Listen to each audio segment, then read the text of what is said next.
হ্যাঁ, বুমরা বলতেছিল যে অনেক ভালো এফোর্ট দিছো, ভালো বোলিং করছো।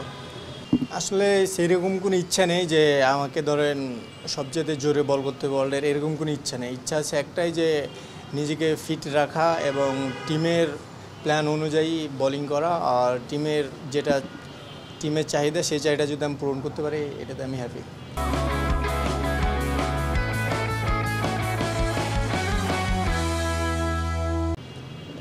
ইন্টারন্যাশনালে আসলে যতদিন খেলবো শেখার কোনো শেষ নেই। ক্রিকেট যতদিন খেলবো, ক্রিকেট ছাড়ার পরও শেখার শেষ নেই। তো অবশ্যই আমি এখন যেখানেই, মানে যেই দেশে যাইতেছি কিংবা যে কোচের আন্ডারে কাজ করতেছি, তার কাছ থেকে কিছু নেওয়ার চেষ্টা করতেছি, এগুলাই।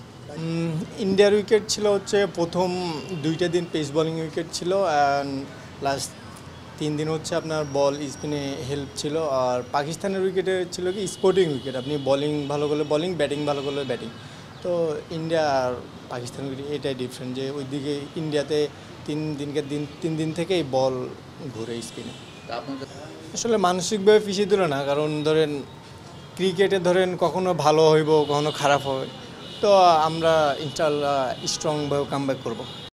আসলে আমি মানে নিজের না, টিমকে জিতাতে পারলে আমি সবচেয়ে খুশি। সো আর কিছু না, টিম যদি জিতে, টিমে সবাই খুশি, মানে আমি খুশি।